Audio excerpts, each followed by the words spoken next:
दोस्तों स्वागत है आप सभी का हमारे YouTube चैनल मैथमेटिकल पाठशाला में।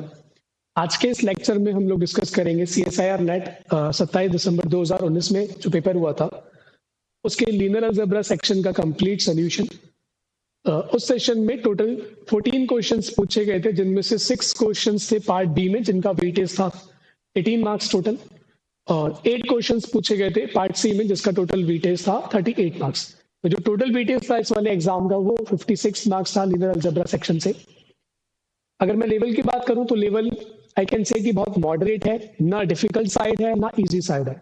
अगर आपकी बेसिक नॉलेज सही है तो आप एग्जाम में इसको अच्छे से अटेम्प्ट कर सकते हो। पेपर जो था वो पूरा एवरेज पेपर था लीनियर अलजेब्रा सेक्शन का। चलिए एक एक करके इनका डिटेल सोल्यूशन डिस्कस करना स्टार्ट करते हैं। Question number 1, this question says which of the following is the Jordan canonical form of this matrix over R। तो अगर इस मैट्रिक्स को आप ध्यान से देखोगे तो इसकी रैंक कितनी है, इसकी सारी कॉलम्स 1 है, तो इसकी रैंक होगी 1 क्योंकि बाकी दोनों कॉलम लीनियरली डिपेंडेंट हो जाएंगे पहले वाले से।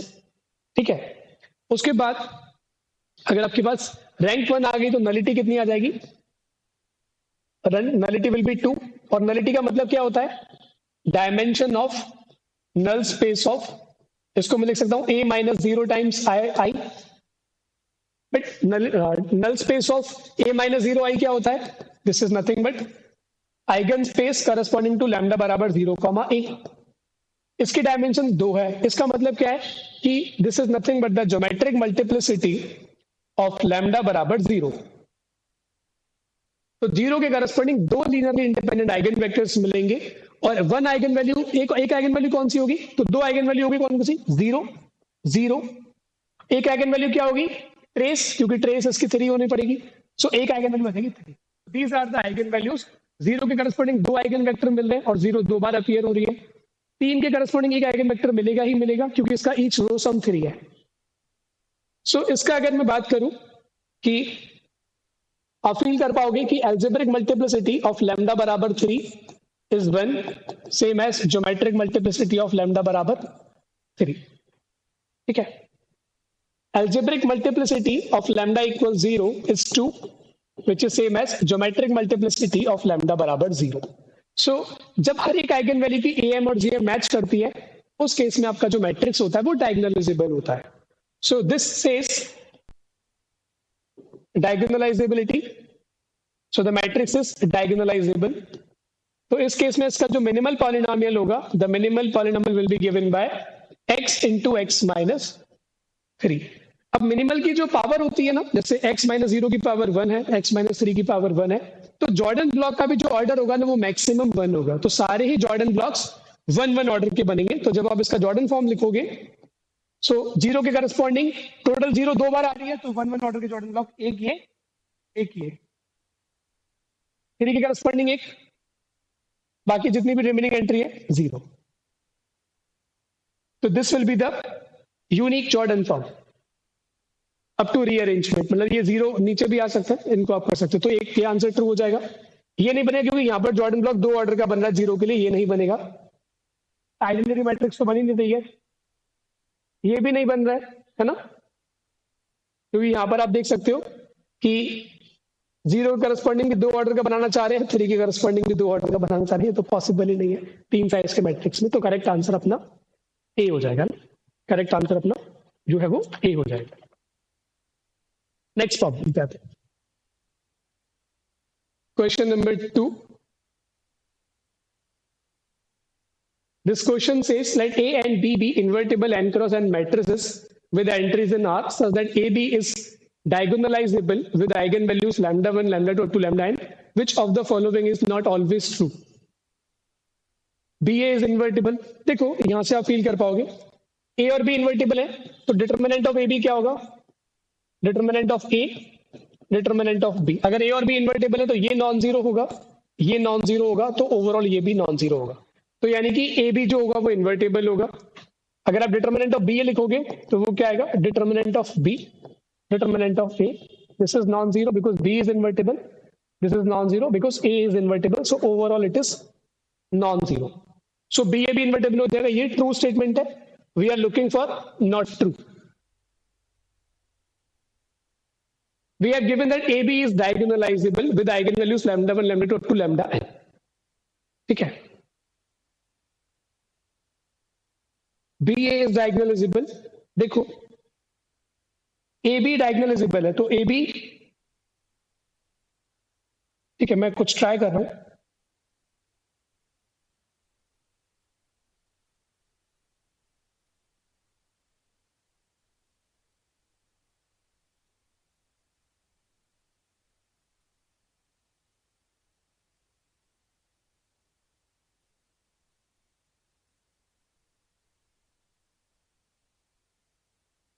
आप देख पा रहे हो कि मैं इसको ऐसे लिख सकता हूं, ए इनवर्स ए बी ए बराबर बी ए, क्योंकि यहां से ए इनवर्स ए खत्म हो जाएगा तो आपके पास ये बचेगा. तो ये आपको क्या बता रहा है कि A B is similar to B A B is similar to B A, क्योंकि ये मैट्रिक्स इसके सिमिलर है. Because A inverse A B A, यहां पर इन्वर्टेबल मैट्रिक्स लगा हुआ है. ठीक है, यहां पर आपका पी क्या काम कर रहा है, ए की तरह. पी इनवर्स ए पी कितना है, इसके बराबर है. तो पी आपका ए काम कर रहा है. तो A B similar to B A और ए बी डायगोनलाइजेबल है. तो दो सिमिलर मैट्रिक्स अगर एक डायगोनलाइजेबल हुआ तो दूसरा भी डायगोनलाइजेबल हो जाएगा. So this is also true statement. Option 3 B A और ए बी, यानी कि अगर ए बी डायगोनलाइजेबल तो क्या हमेशा ए बी और बी ए कम्यूट करेंगे, तो इसकी गारंटी नहीं है ना. Option D eigenvalues of B A are lambda 1 lambda 2 lambda N. देखो इसको अगर समझा जाए तो there are many ways of doing this. अगर आपको कैरेक्टरिस्टिक पॉलिनोमियल पता है ए बी और बी ए के बारे में तो आप वहां से क्लेम कर सकते हो. अगर आपको वो नहीं पता तो you can use definitions as well. जैसे अगर मैं ये यूज करूं, suppose A B X is equal to lambda 1 X where X is non zero.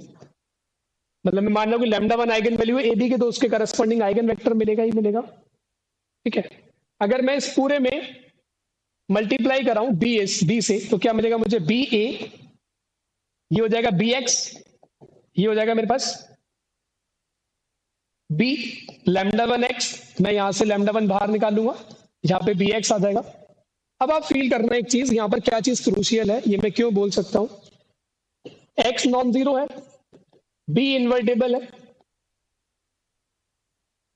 तो बी एक्स भी नॉन जीरो होगा, है ना. क्योंकि एक इन्वर्टेबल मैट्रिक्स कभी भी मल्टीप्लाई कराने पर रैंक चेंज नहीं करता. तो अगर एक्स नॉन जीरो तो एक्स की रैंक 1 होगी, तो बी एक्स की रैंक भी 1 होगी. तो बी एक्स कभी जीरो वेक्टर नहीं होगा, तो बी एक्स यहाँ पे नॉन जीरो वेक्टर होगा. और अगर B X non zero vector होगा तो वन कैन फील कि जो बी ए है ना, बी एक्स इसका एक आइगन वेक्टर बन रहा है with the same eigen value lambda 1. तो जैसे आपने लैम्डा 1 के लिए कराए, आप यहाँ पे लैम्डा आई कर दो, है ना, कोई दिक्कत थोड़ी. यहाँ पे आई लगा दो सब जगह.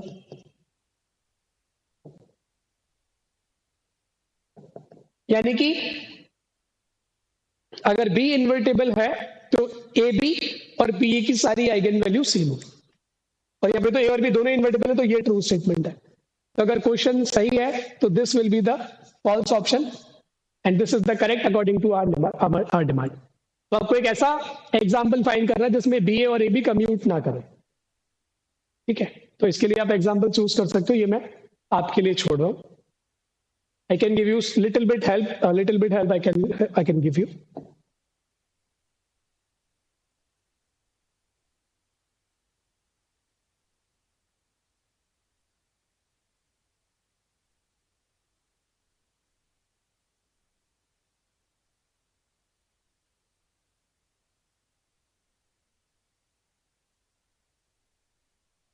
1 2 2 1 ये एक रियल सिमेट्रिक मैट्रिक्स है. इसमें जो आइगन वैल्यूज आएंगी वो क्या आएंगी, एक आइगन वैल्यू 3 होगी, एक -1 होगी, तो ये डायगोनलाइजेबल होगा और इन्वर्टेबल होगा. 1 1 2 3, इसमें अगर आप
चलो एग्जाम्पल में आपके लिए चलो ठीक है बना लेते हैं सी के लिए।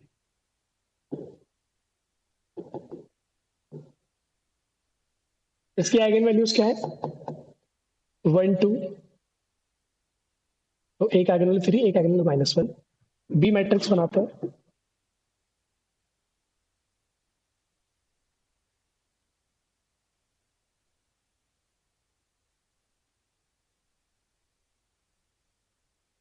ठीक है, इसमें λ1 + λ2 कितना होगा 5, λ1 λ2 कितना होगा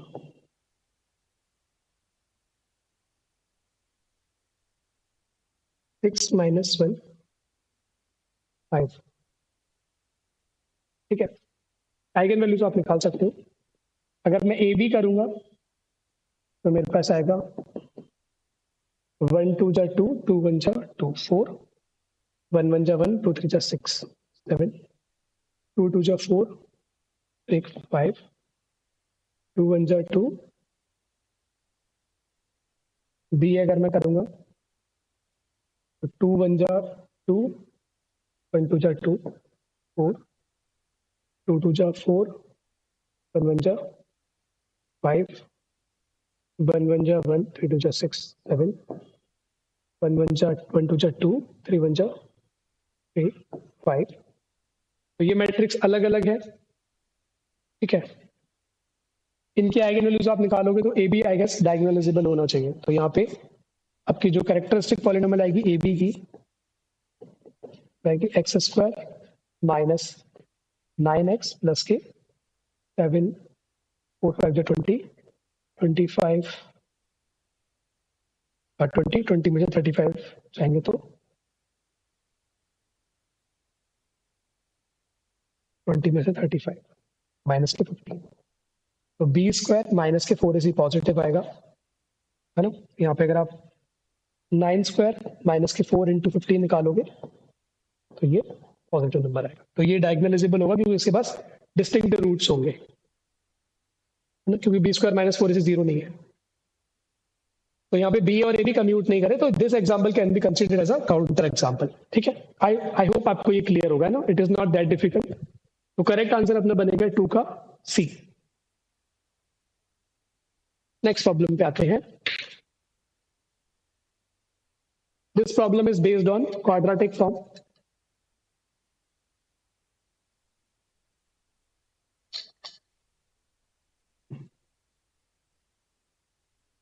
इस प्रॉब्लम में पूछा है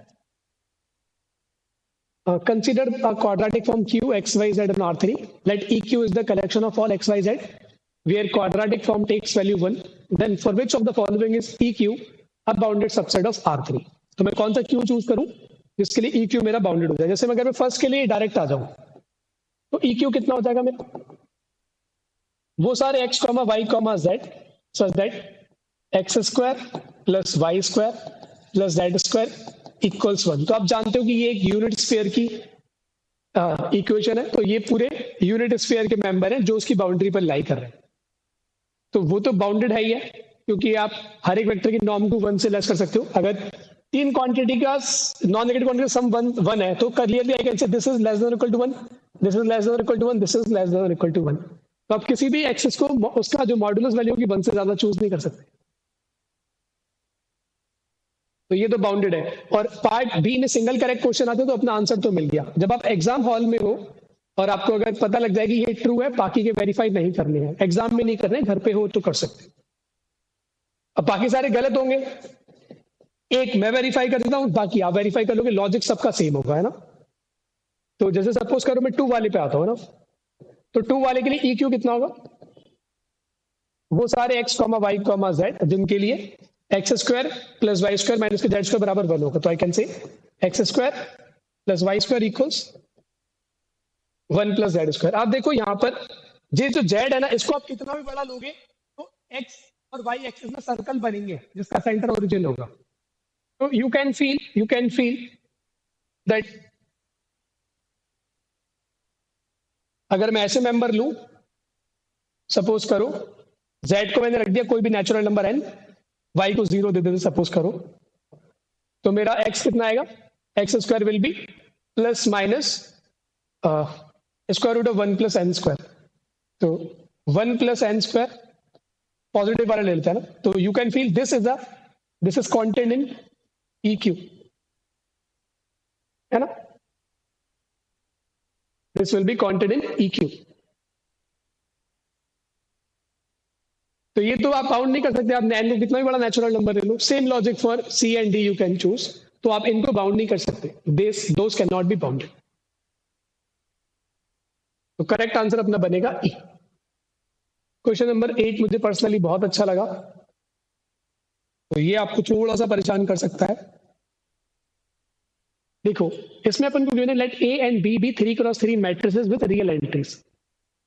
V1 क्या है, वो सारे V जिनमें ए बी वी 0 हो रहा है, तो can you feel late V1 जो है वो क्या है, नल ऑफ ए बी, या फिर आप इसको कर्नल भी बोल सकते हो। मेरे को जनरली नल वर्ड बहुत अच्छा लगता है, तो मैं नल वर्ड यूज करता हूं, आप कर्नल यूज कर सकते हो। You can also realise that V2 is null of B.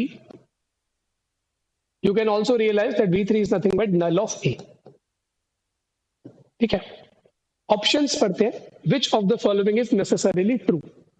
Option 1, अब अगर डायमेंशन ऑफ V1 और डायमेंशन ऑफ V2 सेम हो जाएगी तो A इन्वर्टेबल हो जाएगा।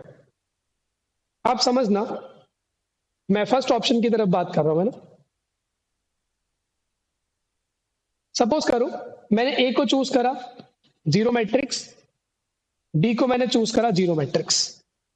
इस केस में अगर ए 0 मैट्रिक्स होगा तो आप बी और बी कुछ भी चूज करो, ए हर एक वेक्टर को 0 पे मैप कर देगा। तो कैन यू फील आपका जो V1 होगा वो R3 हो जाएगा, V2 क्या हो जाएगा, बी मैंने 0 कर दिया तो ये भी मेरा R3 हो जाएगा, क्योंकि आपका बी 0 है तो आप कोई भी वेक्टर लेकर के आओ वो उसको सबको 0 पे मैप करेगा।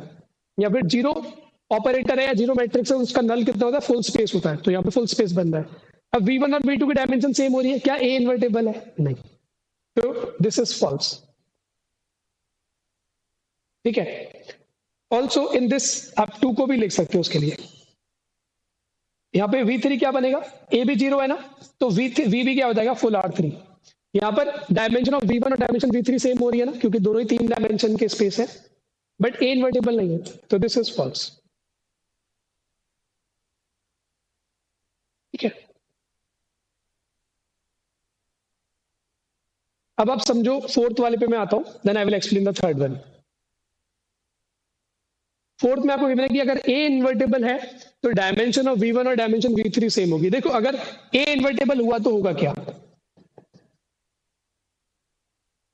A के इन्वर्टेबल होते ही आपका जो नल ऑफ A है वो हो जाएगा trivial space, but null of A है क्या, V3, क्योंकि इन्वर्टेबल हो जाएगा तो नलिटी 0 हो जाएगी, तो नल स्पेस ट्रिवियल हो जाएगा, तो V3 हो जाएगा आपका 0 स्पेस, V3 की डायमेंशन 1 हो जाएगी। क्या आप कैसे भी करके V1 की डायमेंशन को अलग करा सकते हो?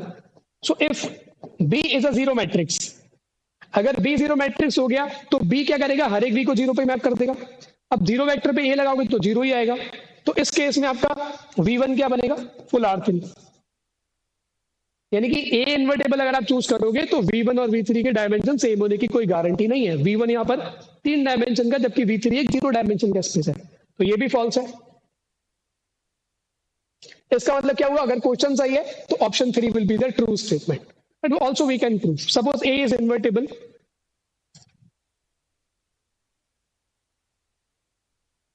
let A is invertible, then this will imply V3, which is null of A, this is going to be a 0 space. ठीक है, अब बात बचती है V2 के लिए। अच्छा V3 हो गया, ठीक है, सो let X be any element from V1।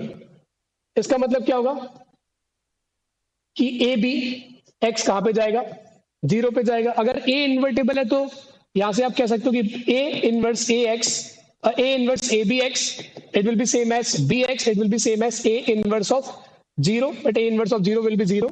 यानी कि मतलब क्या हुआ, BX पे 0 पे जा रहा है और BX 0 पे जाएगा तो X कहां पे आएगा, V2 के अंदर। So X belongs to, now let's suppose y be any member from v2, इसका मतलब क्या होगा कि b ऑफ y जीरो होगा। अगर b ऑफ y जीरो होगा तो a से मल्टीप्लाई करा दो, ए बी वाई कितना होगा a zero, but a zero is zero, so A B Y zero, इसका मतलब क्या y बिलोंग्स टू v1। इसका मतलब क्या है कि अगर आप कोई आर्बिट्री मेंबर v1 से लोगे तो वो v2 में जा रहा है, so this implies v1 is content in v2। अगर आप कोई आर्बिट्री मेंबर v2 से ले रहे हो तो वो कहां पे जा रहा है v1 में, इसका मतलब क्या हुआ v2 is content in v1। इन दोनों को अगर आप कंबाइन करोगे तो यू विल गेट v1 बराबर v2। तो ये बेसिकली दोनों स्पेस सेम हो जाएंगे, और स्पेस सेम होगा तो डायमेंशन भी सेम होगी। So this is true statement, we can prove, we have already proved actually. Next problem पे आते हैं। ये क्वेश्चन अच्छा प्रॉब्लम है, सिंपल डेफिनेशन पर है कोऑर्डिनेट की। Consider the ordered basis v1 v2 v3, what are the coordinates of 1 2 3 with respect to this basis. तो कोऑर्डिनेट का मतलब मैं समझाता हूं, आप क्या करो पहले इसको लिखो ऐसे करके।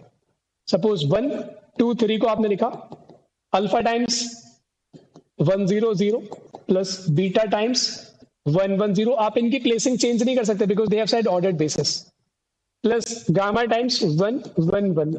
यहां से तीन इक्वेशन बनेंगी, तो 1 बराबर कितना आएगा alpha plus beta plus gamma, 2 बराबर कितना आएगा बीटा प्लस गामा, 3 बराबर कितना आएगा गामा। अब 3 बराबर गामा को पुट करोगे ऊपर वाले में तो बीटा कितना आएगा -1, है ना।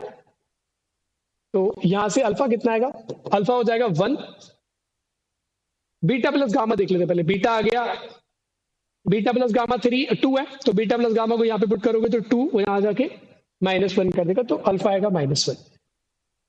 तो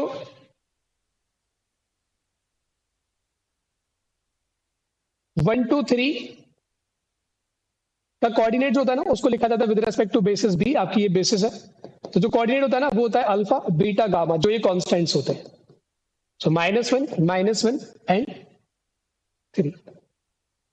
इन्होंने रो वेक्टर में यू दे रखा है, बट जनरली और यू कैन से अगर आप स्टैंडर्ड बुक्स पढ़ोगे तो वहां पर ही एज अ कॉलम ट्रीट होता है। This is called the coordinate of 1 2 3 with relative to the basis B.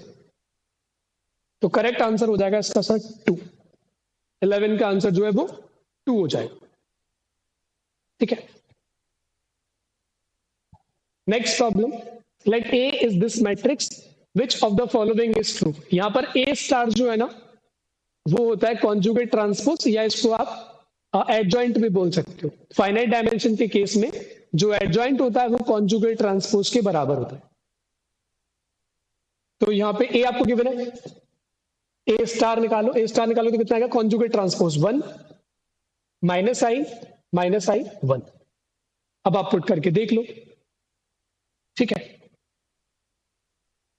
तो अगर आपका ए स्टार ए इनवर्स के बराबर होता है, इसका मतलब ए और ए स्टार को मल्टीप्लाई करोगे तो आइडेंटिटी आएगा। अगर आप ए स्टार निकालोगे तो कितना आएगा 1 का 1 में 1, आई का आई में -1 और माइनस पहले से कर दो प्लस के 1, तो ये हो जाएगा 2। तो ए स्टार आइडेंटिटी तो नहीं आएगा, इसका मतलब ये इनवर्स तो नहीं हो सकता। 1 का -i में -i का 1, ये 0 हो जाएगा। आई का 1 में 1, 1 का -i में -1 0। आई का -i में करोगे तो 1 आएगा, 1 का 1 में करोगे तो ये आएगा आपके पास ए स्टार। अगर आप ए स्टार ए निकालोगे तो 1 का 1 में 1, -i का i में करोगे तो 1 आएगा 2। 1 का i में i, -i का 1 में करोगे -i 0 हो जाएगा। -i का 1 में करोगे तो -i, 1 का i में करोगे तो i हो जाएगा, तो ये 0। -i का i में करोगे तो प्लस का 1, 1 के 1 में करोगे तो 2। तो यहाँ पे आप देख सकते हो कि ए स्टार ए और ए स्टार बराबर आ रहे हैं। ऐसे ऑपरेटर को बोला जाता है नॉर्मल ऑपरेटर। जो ऑपरेटर अपने एडजॉइंट से कम्यूट करते हैं उनको नॉर्मल ऑपरेटर बोला जाता है। तो ये 2 हो जाएगा, सिंगल करेक्ट है, बात ही खत्म हो गई। ये फॉल्स हो गया क्योंकि ए स्टार ए के बराबर नहीं है, ए स्क्वायर आइडेंटिटी नहीं आएगा, आप चेक कर सकते हो। If you find A square तो 1 का 1 में 1, आई का आई में करोगे तो ये एंट्री 0 आएगी, तो ए स्क्वायर आइडेंटिटी नहीं बन सकता। बाकी एंट्री आप निकाल लोगे, ठीक है। So we have done the problems of part B. Now we are landing into problems of part C. 12 का आंसर जो बनेगा वो बी बनेगा। चलो पार्ट सी की प्रॉब्लम सॉल्व करते हैं।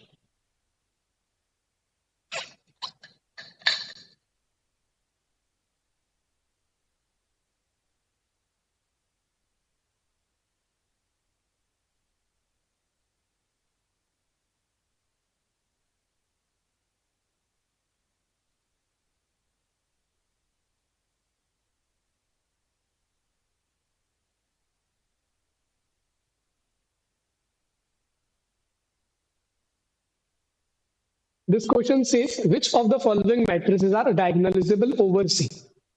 तो आपको डायगोनलाइजेबिलिटी के जो भी क्राइटेरियाज याद हैं उनको आप अप्लाई करोगे, आंसर आपके पास आ जाएगा, है ना। Question option 1 1 0 1 0 1 0 0 0 1। आप जानते होंगे कि एक अपर ट्रायंगुलर मैट्रिक्स की जो आइगन वैल्यूज होती है वो सारी की सारी डायगोनल एंट्रीज होती है। तो यहाँ पर अगर मैं आइगन वैल्यू की बात करूंगा तो सारी आइगन वैल्यू की 1 1 1। सो यहाँ पर एल्जेब्रिक मल्टीप्लिसिटी ऑफ लैम्डा बराबर 1 कितना है, 3 है। ये 3 बार अपीयर हो रही है। अगर इसका जीएम मैच करके तो डायगोनलाइजेबल हो जाएगा। तो जीएम निकाल लेते हैं। जीएम ऑफ लैम्डा बराबर 1 आपको बताएगा कि 1 के करस्पॉन्डिंग कितने लीनियरली इंडिपेंडेंट आइगन वेक्टर्स मिलेंगे। This is same as nullity of A minus I और dimension of null space of A minus lambda I. Nullity of A minus I करोगे तो ये 0 0 1 0 0 0 0 0 0।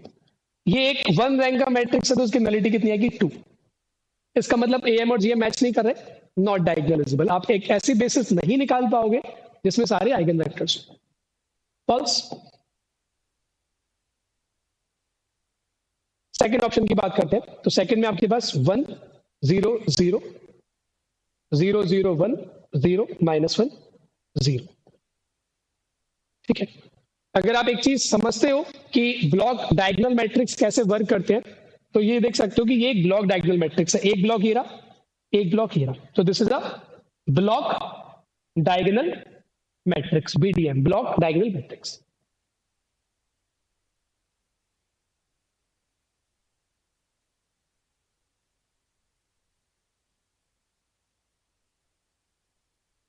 तो ब्लॉक डायगोनल मैट्रिक्स में जो characteristic होता है वो इस मैट्रिक्स का और इस मैट्रिक्स के प्रोडक्ट के बराबर होगा। तो यहां से दो चीजें अपने पास होती हैं।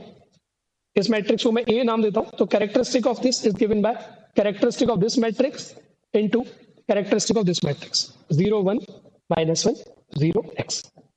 पहले वाले मैट्रिक्स की कैरेक्टरिस्टिक क्या होगी, x -1, क्योंकि ये 1 आइगन वैल्यू के साथ में है। 0 1 -1 0, इसमें जो कैरेक्टरिस्टिक पॉलिनोमियल आएगा वो क्या आएगा, एक्स स्क्वायर माइनस के ट्रेस प्लस के डिटर्मिनेंट। तो डिटर्मिनेंट इसका 1 ही आएगा। तो ये हो जाएगा एक्स स्क्वायर माइनस ट्रेस खत्म plus 1। This is same as x -1, क्योंकि फील्ड सी है ना, तो सी में आप हर पॉलिनोमियल को स्प्लिट कर सकते हो। तो यहां पर आपके पास आइगन वैल्यूज कितनी है, 1 आयोटा माइनस आयोटा। तो इसका मिनिमल कितना हो जाएगा, जो मिनिमल होता है वो भी सारी आइगन वैल्यू को लेकर के जाता है। तो x -1 x minus iota x plus iota. और जब भी आपका मिनिमल डिस्टिंक्ट आइगन वैल्यूज के साथ में आएगा, या सॉरी मिनिमल में अगर सारे ही नॉन रिपीटेड लीनियर फैक्टर्स होंगे तो वो डायगोनलाइजेबल हो जाएगा। तो ये एक ट्रू स्टेटमेंट है। थर्ड वाले को यहां पे डिस्कस कर लेते हैं। थर्ड में आपका मैट्रिक्स है 1 1 0 0 2 0 0 0 1। यहां पर आप देख सकते हो आइगन वैल्यूज क्या होंगी। अपर ट्रायंगुलर मैट्रिक्स में एक आइगन वैल्यू 1 है, एक आइगन वैल्यू 2 है, एक आइगन वैल्यू 1 है। तो यहां से एल्जेब्रिक मल्टीप्लिसिटी ऑफ लैम्डा बराबर 1 है आपके पास 2। Let's find geometric multiplicity of lambda बराबर 1, that will be nullity of A minus 2i matrix, sorry 1i। तो nullity of A minus i करोगे तो ये हो जाएगा 0 1 0, ये हो जाएगा 0 1 0, ये हो जाएगा 0 0 0। अब ये 1 रैंक का मैट्रिक्स है तो नलिटी आएगी 2। तो जो 1 आइगन वैल्यू उसकी एएम और जीएम मैच हो रही है, और जो 2 आइगन वैल्यू है उसकी एएम 1 है, और एक बार अगर वो आइगन वैल्यू बन गई तो जीएम तो एक कम से कम एक आएगी और एक से ज्यादा हो नहीं सकती।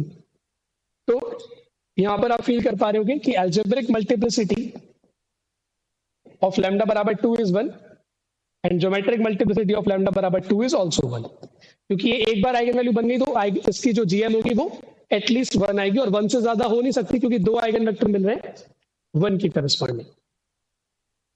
ठीक है। तो ये भी एक डायगोनलाइजेबल ऑपरेटर है। फोर्थ की बात करते हैं। तो फोर्थ में आपके पास मैट्रिक्स है 0 0 1 0 1 0 1 0 0। ठीक है।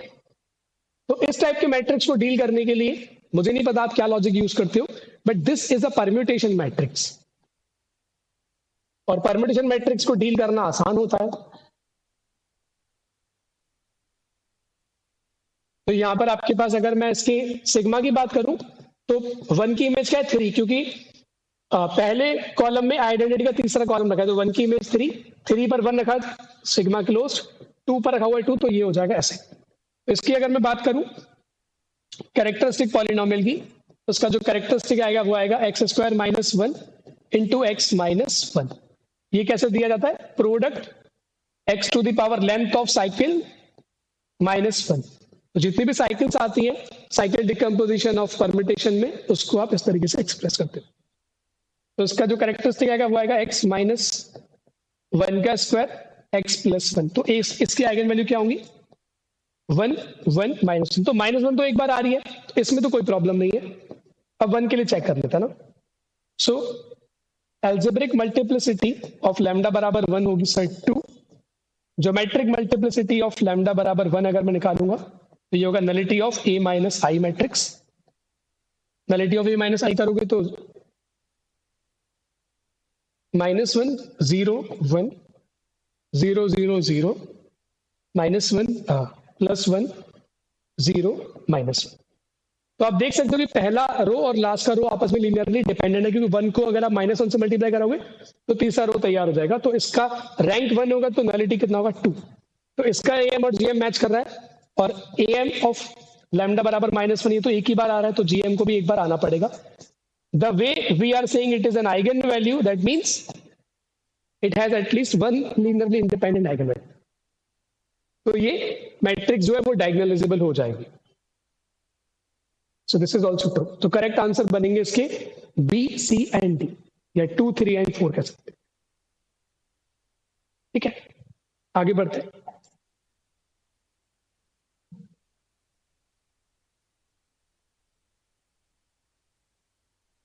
Question number 3। Let T be a 3x3 matrix with entries in R, यानी कि इस मैट्रिक्स की एंट्रीज R से। Consider the system of linear equations T x1 x2 x3 बराबर 0 0 0। तो बेसिकली ये कुछ इस तरीके से डिफाइन है।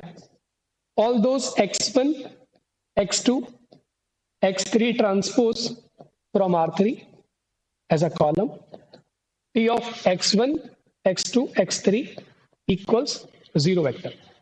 तो basically this is nothing but null space of T,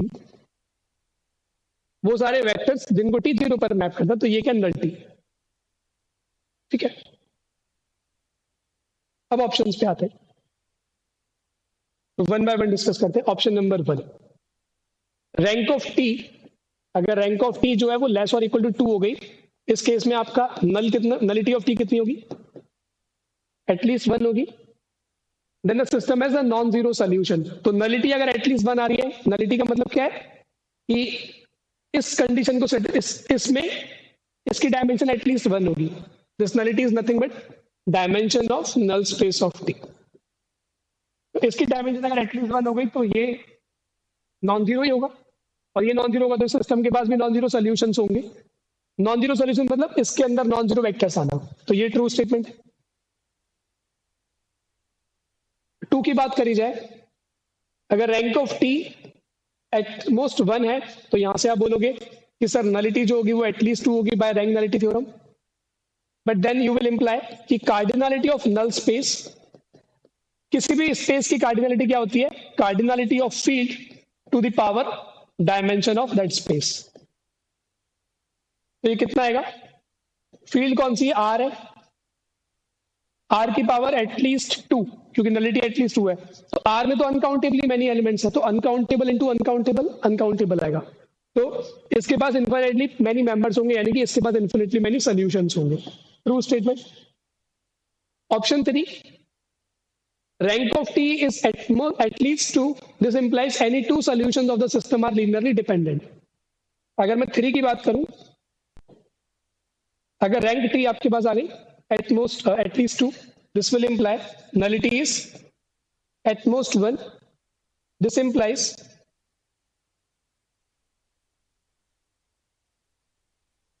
dimension of null space of T is at most 1. इसका मतलब अगर आप कोई भी 2 सॉल्यूशन लाओगे, क्योंकि नल स्पेस ऑफ T की डायमेंशन या तो 0 होगी या तो 1 होगी। 0 हो गई तो सिर्फ 0 आएगा, और 1 हो गई तो आप कोई भी दो वेक्टर लाओगे वो सिंगल वेक्टर से जनरेट हो जाएंगे, क्योंकि इसकी डायमेंशन 1 है तो इसकी बेसिस में एक एलिमेंट आएगा। ठीक है, सो ये भी ट्रू स्टेटमेंट है। आप कोई भी दो लाओगे वो लीनियरली डिपेंडेंट होंगे। 4, rank of T is at least 1 implies every alpha 1, alpha 2, alpha 3 is a solution of the system। देखो इसको समझते हैं ना, फोर्थ वाले को। मैं एक एग्जांपल बना रहा हूं मैं। अगर रैंक ऑफ टी एटलीस्ट 1 है, then every element in R3 is the solution of the system. इसका मतलब क्या होगा, हर एक वेक्टर तभी सॉल्यूशन बनेगा जब नल स्पेस पूरा फुल हो जाएगा। ठीक है, तो एक एग्जांपल बना रहा हूं, उसके बाद आई विल एक्सप्लेन। सपोज मैंने टी को चूज करा एज अ मैट्रिक्स 1 0 0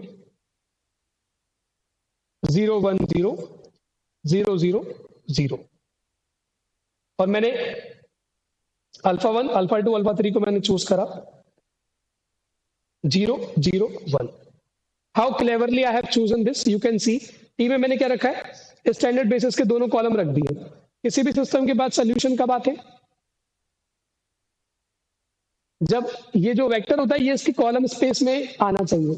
अगर ये इसके कॉलम स्पेस में नहीं है तो सोल्यूशन नहीं मिल सकता। या फिर ऐसे कह सकते हो कि रैंक ऑफ टी जो है वो 2 है, but rank of T augmented matrix 0 0 1 अगर आप रखोगे तो क्या आएगा, रैंक ऑफ 1 0 0 0 1 0 0 0 0 ऑग्यूमेंटेड 0 0 1। इसकी रैंक 3 है आपके पास, तो इसके बाद सोल्यूशन नहीं हो सकता। तो जरूरी नहीं कि अगर रैंक आपकी एटलीस्ट 1 है तो हर एक वेक्टर के पास सोल्यूशन होगा, क्योंकि हर एक वेक्टर सोल्यूशन तभी बनेगा। इस कंडीशन का मतलब क्या है कि null space of T is full R3, तभी मिलेगा, नहीं तो नहीं मिलेगा। बट ऐसा तो नहीं होगा, अगर रैंक एटलीस्ट 1 है तो नलिटी एटमोस्ट 2 हो सकती है। This is false. सो 3 का अगर आंसर देखा जाएगा तो A, B and C true बनेंगे। नेक्स्ट प्रॉब्लम, ये प्रॉब्लम एक स्टैंडर्ड प्रॉब्लम है।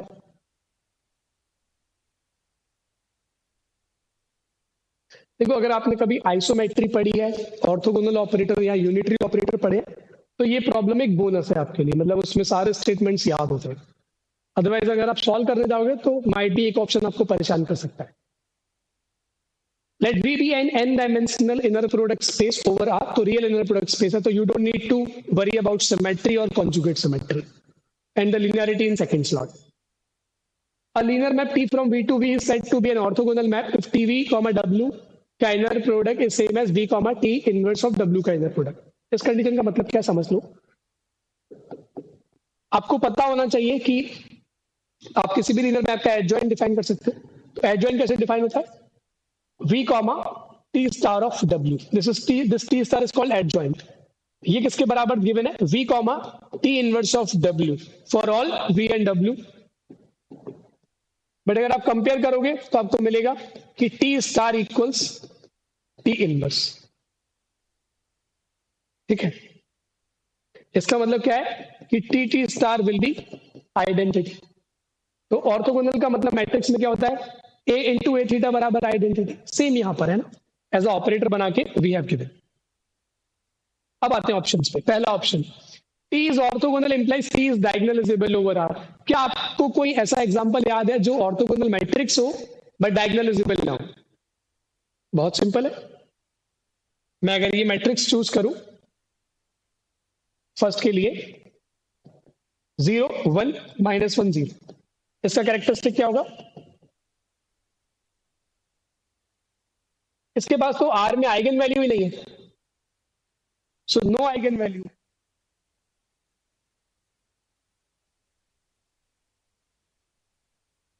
तो डायगोनलाइजेबल तो नहीं हो सकता। क्या ये ऑर्थोगोनल है? ऑर्थोगोनल तो ये है। क्यों है उसको समझने के देखो अलग अलग तरीके हैं। आप ऑर्थोगोनल मैट्रिक्स में कैसे देखते हो, सारी की सारी जो रोज होती हैं वो ऑर्थोनॉर्मल साइड फॉर्म कर दे, या सारे के सारे कॉलम्स ऑर्थोनॉर्मल साइड फॉर्म कर दे, तो ये कर रहे हैं। पहली रो का नॉर्म 1 है, दूसरी रो का नॉर्म 1 है, पहली रो को दूसरी रो के साथ डॉट प्रोडक्ट करोगे स्टैंडर्ड इनर प्रोडक्ट मान के तो 0 आएगा, 0 का -1 में 0, 1 का 0 में 0, दोनों का सम 0। तो ये एक ऑर्थोगोनल मैट्रिक्स। अगर ऐसे भी आप कन्विंस नहीं हो सकते तो आप A इंटू A ट्रांसपोज करोगे तो आपको आइडेंटिटी मिल जाएगा। You can check. तो ये डायगोनलाइजेबल तो नहीं है, तो orthogonality does not imply diagonalizability over R, तो दिस इज फॉल्स। हाँ, अगर फील्ड फ्री हो तो हम बोल सकते हैं यूजिंग कॉम्प्लेक्स स्पेक्ट्रल थ्योरम। ठीक है। Second, T is diagonalizable are imply orthogonal. क्या आप मुझे कोई ऐसा डायगोनलाइजेबल मैट्रिक्स दे सकते हो जिसकी रो की नॉर्म 1 ना हो? You can give me many. तो सेकंड के लिए अगर आपने मुझे दिया टी को 2 0 0 2, तो ये डायगोनलाइजेबल है क्योंकि 2 की am 2 है, 2 की gm 2 है। Overall it is a diagonal matrix, but this is not orthogonal. क्यों ऑर्थोगोनल नहीं? आप टी इंटू टी स्टार करोगे तो 4 टाइम्स आई आएगा, आई नहीं आएगा। तो दिस इज नॉट ऑर्थोगोनल क्योंकि इसकी रो लीनियरली, इनकी जो रो है वो ऑर्थोगोनल तो है, बट हर एक रो का नॉर्म 1 नहीं है, हर एक रो का नॉर्म कितना 2 है। This is also false. This is diagonalizable but not orthogonal. This is diagonalizable, not orthogonal.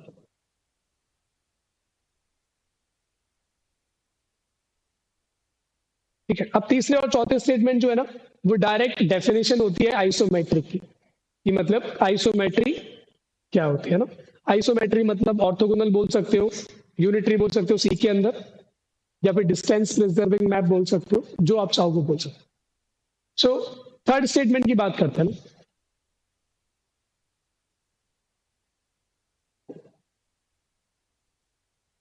Late T is orthogonal. तो ऑर्थोगोनल का मतलब क्या है?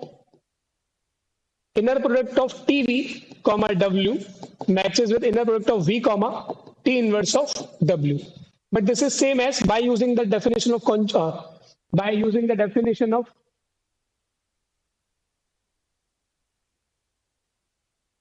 the adjoint. This is same as v comma w. Okay, excuse. This is same as tv comma w is same as v comma t inverse of w, but this is we have given v comma t inverse of w. ठीक है, या फिर इतना मैं क्यों कर रहा हूं?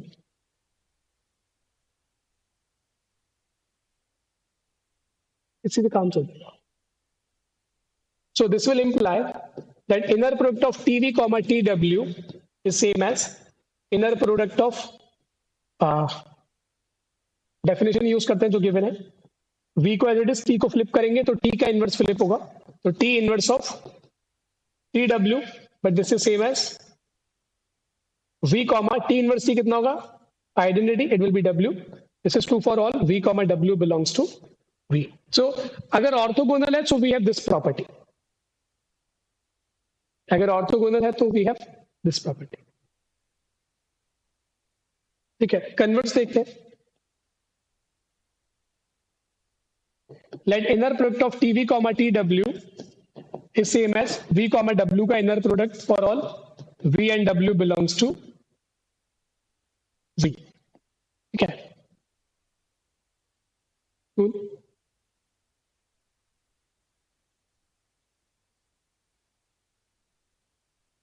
now inner product of tv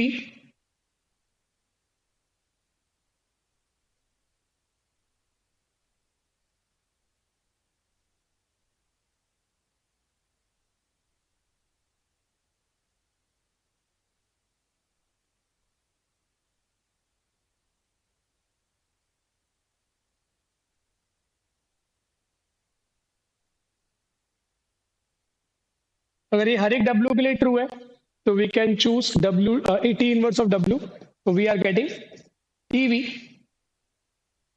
T of T inverse of W is same as V comma V की जगह W की जगह T inverse of W, but this is nothing but TV T inverse कितना होगा? W, this is same as V comma T inverse of W. That means TV comma W is same as V comma T inverse W. So that means the mapping is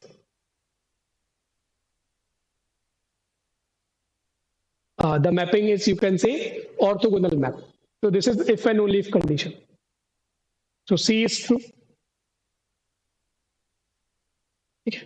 now the last one is also true, अगर T orthogonal होगा तो TV comma TV का inner product होगा वो V comma V के inner product के बराबर होगा. Let me give you the proof as well.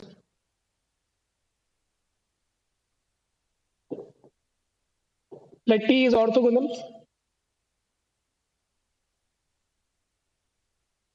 Consider TV comma TV. This will be same as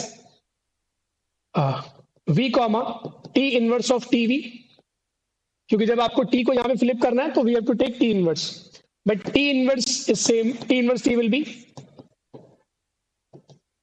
So इसका मतलब क्या हुआ कि अगर T orthogonal है तो it will preserve the inner product. इसका मतलब क्या है? That norm induced by inner product का square is same as norm of V का square. बट दोनों नॉन नेगेटिव है तो इसका मतलब क्या होगा? नॉर्म टीवी बराबर norm of V. This is the meaning of isometry. That means they are preserving distances. Converse part. Let inner product of TV comma TV is same as inner product of V comma V for all V. For all V. ठीक है. Now let me write one inequality. Inner product of TV comma TW is same as norm of TV plus TW का square. Just let me take a look. Yeah. Minus norm of TV minus TW का square by 4. One can verify कि ये दोनों बराबर होते हैं. The verifying is easy. Norm of TV plus TW का मतलब क्या होगा? Inner product of TV plus TW comma inner product of TV plus TW. This is just I am verifying for you. Minus inner product of TV minus TW comma TV minus TW divided by 4. But this will be same as ऊपर क्या बनेगा? TV comma TV का inner product. TV comma TW का inner product. TW comma TV का inner product. TW comma TW का inner product. ये पहला slot हो गया. इसमें आ जाओ तो टीवी और टीवी में माइनस लगा हुआ है तो minus inner product of TV comma TV. ठीक है.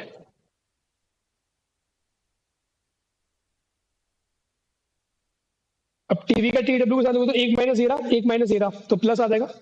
प्लस के inner product of TV comma TW. अब माइनस टीडब्ल्यू और टीवी करोगे तो एक माइनस दोनों मिलकर प्लस हो जाएंगे. Plus TW comma TV. अब माइनस प्लस एक माइनस और लगा हुआ है तो माइनस के TW comma TW divided by 4. देखो ये खत्म हो जाएगा, इससे टीडब्ल्यू वाला खत्म हो जाएगा, ये इससे खत्म हो जाएगा तो आपके पास बचेगा TV TW TW TV TV TW TW TV. But आप रियल के अंदर हो तो रियल के अंदर कॉन्जुगेट सिमेट्री बन जाती है ना. तो यहां से कितना आएगा अपने पास 4 times inner product of TV comma TW divide by 4. 4 से 4 जाएगा यानी कि ये स्काई ब्लू एक्सप्रेशन इस स्काई ब्लू एक्सप्रेशन के बराबर है. This is what I want to tell. ठीक है. अगर इतना हमें पता है तो वी आर डन. कुछ बचा नहीं है. अगर ये इनइक्वालिटी हमें पता है जो कि मैंने अभी प्रूफ करी है, now we are done. Inner product of TV comma TW is same as norm of TV plus TW का square minus norm of TV minus TW का square. Now this is same as norm of T of V plus W का square divided by 4. ठीक है. This is square minus norm of T of V minus W because T is a linear map. Now I am proving the reverse part. Let TV comma TV का inner product same as V comma V का inner product. But TV comma TV का inner product का मतलब क्या होता है? Norm of TV का square. और इसका मतलब क्या होता है? नॉर्म ऑफ V का स्क्वायर. यानी कि ये एक नॉर्म प्रिजर्विंग मैप है, ये डिस्टेंस प्रिजर्विंग मैप है. तो इसको मैं लिख सकता हूं this is same as norm of V plus W का square minus norm of V minus W का square because of the hypothesis. अब जैसे वहां पर ओपन करा था इसको भी ओपन कर सकते हैं. V प्लस W का स्क्वायर तो यहां से आपके पास आएगा inner product of v plus w minus inner product of v minus w comma v minus w by 4. यहाँ पे आपके पास आएगा v comma v का inner product plus v comma w का inner product plus w comma v का inner product plus w comma w का inner product minus v comma v का minus minus plus v comma w का plus w comma v का minus w comma w का divided by 4. तो आप देखोगे इससे ये खत्म होगा, इससे ये खत्म होगा, तो आपके देगा V W W we. But real के केस में बिकॉज फील्ड इज रियल और हम जानते हैं inner product of U W जो होता है वो होता है डब्ल्यू कॉमा यू का कॉन्जुगेट सिमेट्री. फील्ड रियल है तो कॉन्जुगेसी का मतलब नहीं होगा, तो आपके पास डब्ल्यू कॉमा यू और यू कॉमा डब्ल्यू दोनों का इनर प्रोडक्ट सेम होगा. तो V W V W V W V W, तो 4 वी डब्ल्यू को 4 से डिवाइड होगा तो कितना आएगा? इसका मतलब T V T W is same as V comma W. ठीक है, so we have proved that this is an isometry और you can say this is a orthogonal map. Cool.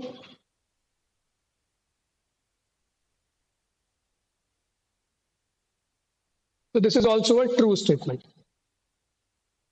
तो ये मैंने यहाँ प्रूफ करे, बट जनरली जब आपको क्लास में ये पढ़ाए जाते हैं ना तो वहां पे सारे प्रूफ पढ़ाए जाते हैं. चलो नेक्स्ट क्वेश्चन पे आते हैं, सॉल्व करते हैं इसका ना.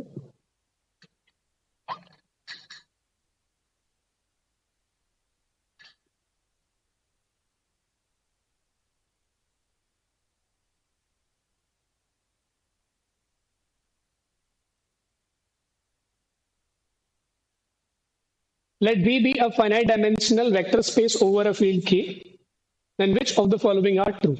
One by one discuss करते हैं.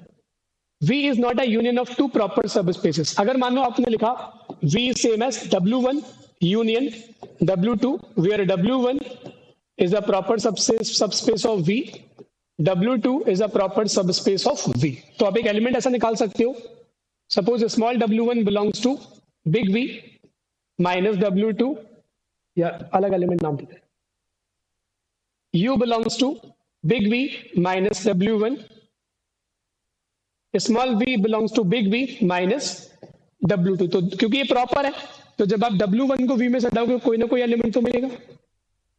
सो अब आप U प्लस V को देखोगे, U प्लस V कहां पे जाएगा? so, जब V में से W1 हटाओगे तो ये कहां पे जाएगा? W2 में, क्योंकि V क्या है, इन दोनों का यूनियन है, तो जब W1 को हटाओगे तो W2 वाला पार्ट बचेगा और ये W1 वाला बचेगा. तो U आ रहा है W2 में से, V आ रहा है W1 में से. अब U प्लस V मेंबर होगा V का, V है W1 यूनियन W2. यूनियन का मतलब होगा कि ये एलिमेंट या तो W1 में आएगा या W2 में आएगा. So if U plus V belongs to W1, if U plus V belongs to W, तो U कहां पे आएगा? W1 माइनस V में, है ना. अब देखो आप ये पूरा एलिमेंट कहां पे जा रहा है? W1 में, क्योंकि V कहां से आ रहा है? W1 से. तो U कहां से आ रहा है? W1 से. तो ये एलिमेंट कहां पे चलेगा? W1. बट आपने क्या बोला कि U तो सर W2 में आ रहा है और U W1 में है नहीं. सो this is a contradiction. Same आप कर सकते थे, अगर ये W2 में जाता तब आप कॉन्ट्राडिक्शन निकालते W2 वाले के लिए. इसका मतलब V को आप दो प्रॉपर सब स्पेस के यूनियन में नहीं लिख सकते. अच्छा इंटरेस्टिंग बात पता है क्या है? ये क्वेश्चन क्यों अच्छा है? जो थर्ड ऑप्शन है ना उसमें लिखा हुआ V is not a union of finitely many proper subspaces. दो स्पेस में आप कभी ब्रेक नहीं कर पाओगे एक वेक्टर स्पेस को. लेकिन अगर बात आए थर्ड वाले की, मैं आपको एग्जांपल दे रहा हूं. सपोज मैंने आपकी फील्ड चूज करी Z2, वेक्टर स्पेस चूज करा मैंने Z2 क्रॉस Z2, जिसको आप Z2 स्क्वायर भी बोल सकते हो. नाउ यू फील Z2 के एलिमेंट क्या होते हैं? 0,1. Z2 क्रॉस Z2 के एलिमेंट देखोगे तो क्या आएंगे? 0 0 1 0 0 1 1 1. Now you feel I am writing this vector space Z2 square over the field Z2 I can express as union of subspace generated by 1 0 union subspace generated by 0 1 union subspace generated by 1 1। आप देख सकते हो 1 0 से generated subspace में दो element होंगे, 0 1 से generated subspace में दो एलिमेंट होंगे, 1 1 से जनरेटेड सबस्पेस में दो एलिमेंट होंगे। तो ये सारे ही प्रॉपर सबस्पेसेस हैं और इन सबको यूनियन करोगे तो आपको Z2 मिल जाएगा। यहां पर मतलब समझ लो इसका मतलब क्या है।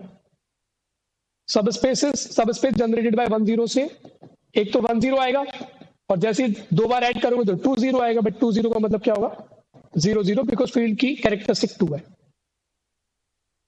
तो ये सारे ही सबस्पेसेस दो एलिमेंट्स के हैं, इनका यूनियन करोगे तो आपको फुल स्पेस मिल जाएगा। सो V is not a union of finitely many proper subspaces, this is not a true statement. ठीक है, मैं आपको एक और चीज बता दूं, यहां पे ये ट्रू होता है if field is infinite, finite के केस में ट्रू नहीं है। ठीक है, आप इनफाइनाइट फील्ड में आपके फाइनाइट डायमेंशनल वेक्टर स्पेस को finite union of proper subspaces में नहीं लिख सकते। तो ये इंटरेस्टिंग केस है, क्योंकि पहला वाला ट्रू हो जाएगा ना, क्योंकि this is not a union, तो ये तो ट्रू है। Second, if V has exactly two subspaces, then V is isomorphic to K as a vector space. अगर V के पास दो सबस्पेस हुए तो आपको पता होना चाहिए, जैसे सेकंड की बात करें तो दो सबस्पेस कौन से होंगे, एक तो V होगा और एक 0 होगा। और V और 0 अगर अलग अलग हुए तो V की डायमेंशन 1 होगी, क्योंकि अगर V की डायमेंशन 2 होती तो मैं 1 डायमेंशन का सबस्पेस भी निकाल देता। अगर आप मुझे कोई n डायमेंशन का सबस्पेस दोगे तो मैं 0 dimension, 1 dimension, 2 dimension up to n dimension के सारे सबस्पेस निकाल दूं। अब इसके पास दो ही सबस्पेस है ना, तो ये कंडीशन आपको फोर्स करेगी सर आपका जो डायमेंशन ऑफ V होगा ना वो एग्जैक्टली 1 होगा। अगर 1 से ज्यादा हुआ तो मैं आपको 2 से ज्यादा सबस्पेस दे दूंगा, और 1 से कम हुआ तो सिर्फ एक सबस्पेस दे पाऊंगा। अब डायमेंशन ऑफ V 1 हो गई, और आप फील कर सकते हो कि dimension of K over K ये भी 1 होती है। और दो वेक्टर स्पेस कब आइसोमॉर्फिक होते हैं, जब उनकी डायमेंशन सेम होती है। तो अगर V के पास एग्जैक्टली दो सब स्पेस हुए तो उसकी डायमेंशन होगी 1, जो कि मैच करेगी dimension of K over K से, तो they will be isomorphic. True. Option 4, if dimension of V is bigger than 1, then the intersection of all non-zero subspaces of V is a non-zero subspace. अगर मैं fourth की बात करूं, suppose मैंने choose करा V को, मैंने चूज करा R2 और फील्ड को चूज करा R। तो अगर आप इसके सारे subspaces low, intersection subspace W is a subspace of V and W is non zero, तो ये आपके पास 0 आएगा। क्यों 0 आएगा? क्योंकि इन सबस्पेस में एक सबस्पेस बैठा होगा जो जनरेट हो रहा होगा 1 0 से, एक सबस्पेस बैठा होगा जो जनरेट हो रहा होगा 0 1 से, जिसको आप y एक्सिस और x एक्सिस बोलते हो। तो ये सबस्पेस भी इसी इंटरसेक्शन में आएंगे, और इस इंटरसेक्शन में अगर ये आए तो इनके इंटरसेक्शन से 0 कॉमन है, तो ये 0 आएगा। 0 से मेरा मतलब है टपल में 0।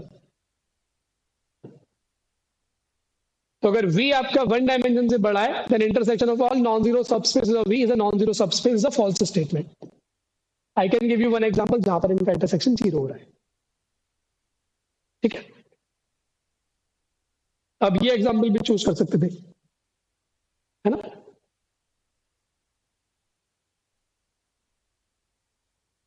सो 6 का answer A and B। Question number 7, ये बेसिस का एक अच्छा प्रॉब्लम हो सकता है। we have said कि आपके पास 4 वेक्टर्स हैं v1 v2 w1 w2 with the property that v1 v2 v1 plus w1 v2 plus w2 is a basis of R4. which of the following are basis of R4? इनमें से R4 की basis क्या बनेगी? तो इसको check करने के लिए अब यहां पर आपके पास v1 v2 v1 plus w1 v2 plus w2 है। तो अगर मैं लीनियर कॉम्बिनेशन से जाके देखूं तो पहले ऑप्शन को चेक करते हैं पहले, है ना।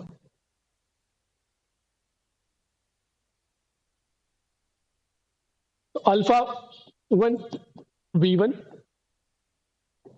Alpha 2 v2 plus alpha 3 2v1 plus 3w2 plus alpha 4 5v2 minus 3w1 बराबर 0 वेक्टर। तो v1 के पास क्या क्या आएगा, एक v1 यहां से आएगा, एक v1 यहां से आएगा। सो अल्फा 1 प्लस 2 अल्फा 3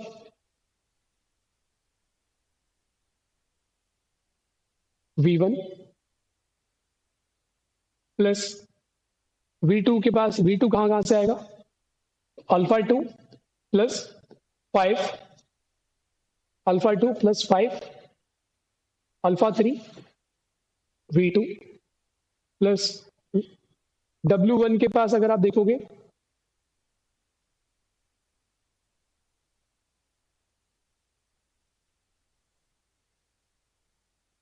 अब w1 में ना ब्रेक करके let's do one other thing,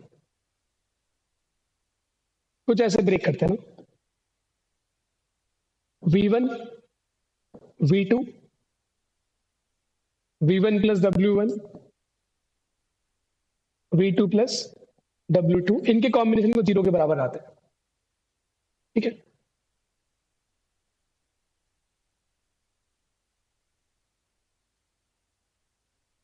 तो पहले ये चेक करते हैं कि v1 में से ऐसे क्या क्या आ रहा है ताकि थोड़ी सी आसानी हो जाए। मैं फर्स्ट वाले को डिस्कस कर रहा हूं अभी।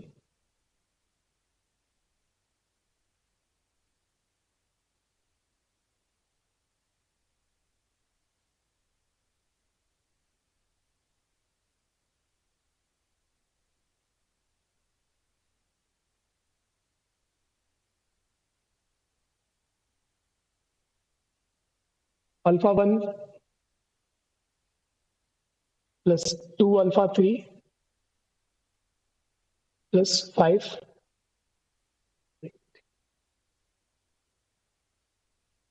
v1 के साथ, v1 इधर भी है इधर भी है और कहीं नहीं, ठीक है, plus v2 alpha 2 plus 5 alpha 4 v2 plus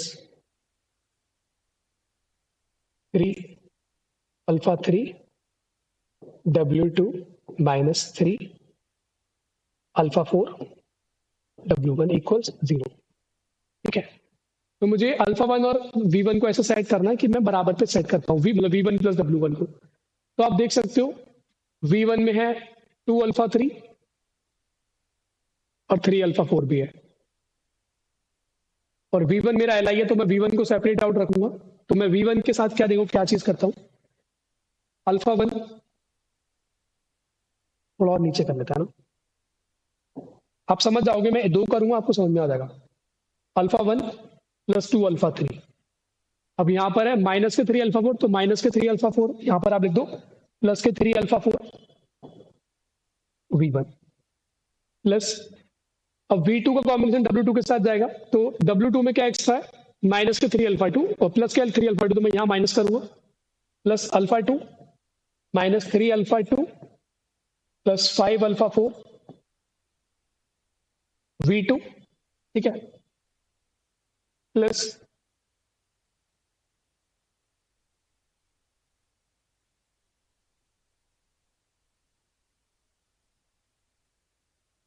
minus के 3 अल्फा 4 v1 प्लस w1, ठीक है, प्लस के 3 alpha 3 v2 plus w2 equal 0। तो आप देख पाओगे कि v1 के साथ अल्फा 1 2 अल्फा 3 3 अल्फा 4 तो इससे कैंसिल आउट हो जाएगा, तो v1 के यही कोफिशिएंट आएंगे, सारे कोफिशिएंट यही हैं। तो बस मैंने ऐसा क्यों करा, ताकि मैं v1 v2 एक तरफ, v1 plus w1 v2 plus w2 एक तरफ रख सकूं। तो यहां से मेरे पास क्या निकल के आएगा, अब मुझे पता है कि v1 v2 v1 plus w1 v2 plus w2 basis है, तो ये 0 होगा, ये 0 होगा, ये 0 होगा, ये 0 होगा। तो यहां से मेरे पास आएगा because the given side is the basis, तो 3 अल्फा 3 0 होगा, यहां से मेरे पास अल्फा 3 0 बन जाएगा, अल्फा 4 0 होगा, ठीक है, साथ ही साथ मेरे पास क्या आएगा, अल्फा 4 जीरो होगा। ये कोफिशिएंट जब मैं जीरो करूंगा तो अल्फा 3 खत्म, अल्फा 4 खत्म, तो अल्फा 1 को भी खत्म होना पड़ेगा क्योंकि जीरो होना है। अब अल्फा 4 खत्म हो चुका है, माइनस के 3 अल्फा, इसको इसकी 3 आएगा ना। अब अल्फा 3 खत्म हो चुका है, अल्फा 4 खत्म हो गया, तो अल्फा 2 को भी खत्म होना पड़ेगा बिकॉज इस कांस्टेंट को भी जीरो होना पड़ेगा। तो वी विल हैव अल्फा 2 बराबर zero. That means this is also a linearly independent set, hence it can be considered as a basis. True statement, ठीक है, true statement. Similarly I can play with the second one and third one. अब second की बात करते हैं। तो second में अपने पास क्या है, v1 v2 दोनों एज इट इज है। I will take alpha 1 v1 plus alpha 2 v2 plus, यहां पर है 2v1 plus 2w1, so alpha 3 of 2v1 plus w1 plus alpha 4 v1 plus v2 v1 plus w2 equals zero. ठीक है, ये है ना, v1 v2 2v1 plus 2w1 v1 plus, ठीक है कूल। अब यहां पे आप क्या करोगे, अल्फा 1 v1 के साथ में है, ठीक है, तो इसको डिस्टर्ब मत करो क्योंकि ये पहले से बेसिक बेसिक का एलिमेंट है। तो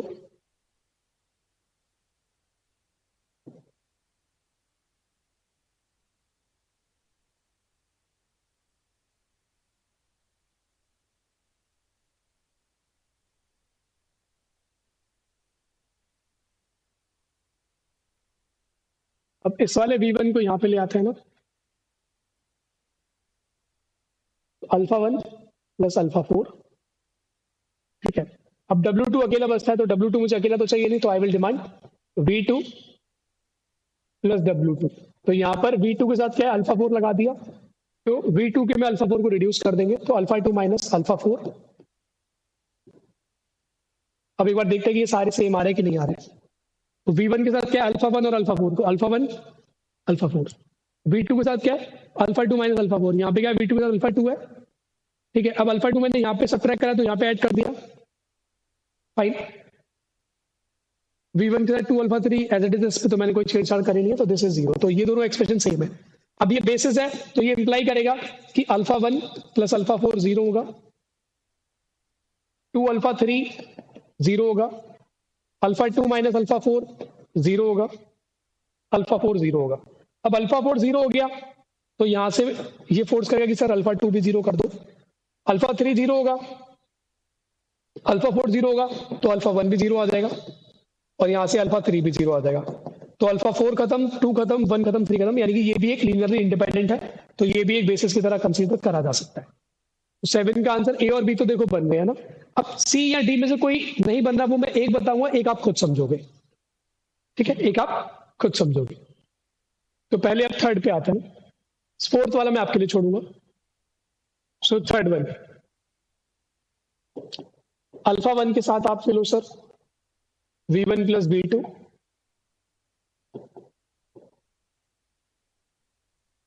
ठीक है। अल्फा 2 के साथ आप ले लो v2,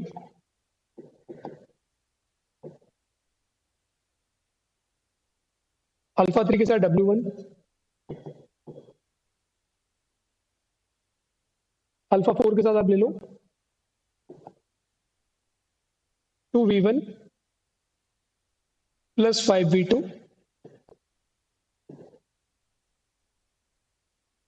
माइनस के 4w1 इक्वल जीरो, ठीक है। अब आपको कुछ नहीं करना, पहले तो आप इनको ऐसे सजाओ, यहां पर आप v1 लिखो, यहाँ v2 लिखो, या v1 प्लस w1, यहां पर v2 प्लस, थोड़ा और स्पेस दे देते हैं, v2 plus w2 equals zero vector. अब v1 के साथ क्या क्या आएगा,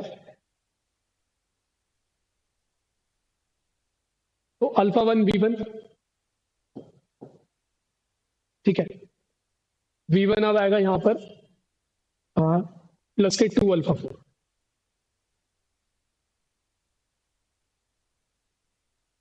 ठीक है, और V1 प्लस W1, तो W1 के साथ आ रहा है माइनस के 4 अल्फा 4, तो यहां पर तो आपको माइनस के 4 अल्फा 4 रखना है। ठीक है, अब अल्फा 4 जो है V1 के साथ वो कितना आ रहा है, अल्फा 4 की बात करें तो अल्फा 4 जो है टोटल 2 अल्फा 4 आ रहा है, यहां पे आपने माइनस का कर रखा है। ठीक है, तो इसको एक काम करो, इधर 6 अल्फा 4। ठीक है, क्योंकि अल्फा 1 V1 यहां से सेट हो गया, 6 अल्फा 4 में से 4 अल्फा 4 जाएंगे तो 2 अल्फा 4 बचेंगे, तो यहां से मैनेज जाएंगे, तो ये मैनेज हो गए। V2 के साथ आ रहा है, V2 के साथ एक अल्फा 1 है प्लस अल्फा 2 है, अब V2 के साथ 5 अल्फा 4 है, इसका 5 अल्फा 4 को भी मैनेज करते हैं। ठीक है, अब V2 प्लस W2 को, तो अब W2 के साथ देखो, W2 के साथ लगा हुआ है अल्फा 3, तो यहाँ पे अल्फा 3 लिख दो, बाकी वहां से तो मिलेगा नहीं, तो जो आपने यहाँ पे जोड़ा उसको सब्ट्रैक्ट कर देंगे।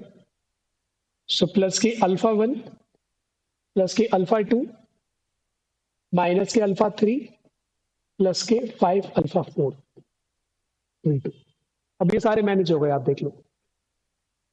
ठीक है, अब अपने पास क्या आना चाहिए, alpha 1 plus 6 alpha 4, this should be 0, alpha 1 plus alpha 2 minus alpha 3 plus के 5 अल्फा 4, दिस शुड बी 0,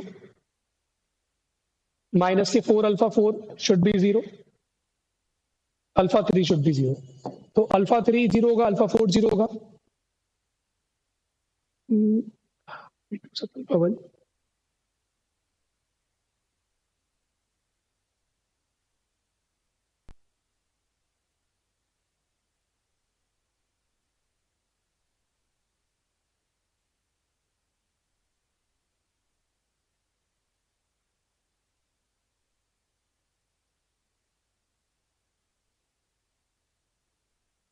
तो अपना अल्फा 3 खत्म हो जाएगा, अल्फा 4 खत्म हो जाएगा, अल्फा 4 खत्म होगा तो अल्फा 1 खत्म हो जाएगा।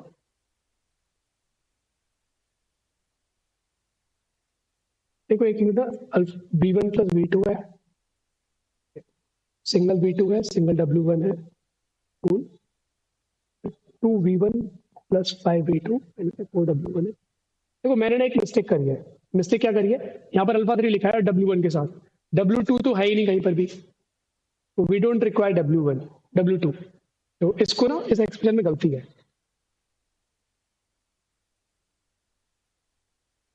W2 की तो हमें नीड ही नहीं पड़ेगी। ठीक है, तो मैं इसको दोबारा से एक बार सेट कर रहा हूँ,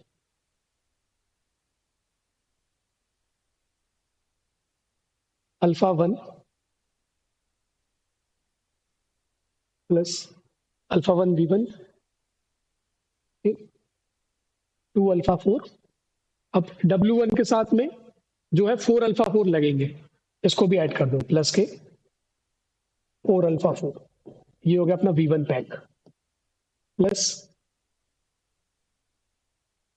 V2 के साथ अल्फा 1 प्लस अल्फा 2, अब W2 है नहीं तो V2 कॉम्बिनेशन और हमें चाहिए नहीं, प्लस के 5 अल्फा 4 V2 प्लस में अब यहां पे लिख दो V1 प्लस W1, W1 का जो कोफिशिएंट है वो माइनस के 4 अल्फा 4 है, वो मैंने यहाँ पे सब्ट्रैक्ट करा V1 के लिए, यहाँ पे ऐड कर दिया, बाकी कुछ आएगा नहीं। ठीक है, नहीं अल्फा यहां से भी मैनेज करना पड़ेगा, सो V1 प्लस W1, तो यहाँ पे अल्फा 3 माइनस के 4 अल्फा 4, तो माइनस ये करा था तो इसको यहाँ पे ऐड कर दो, प्लस के माइनस के अल्फा 3, दिस यहाँ पे माइनस के अल्फा 3 और आएगा। ठीक है,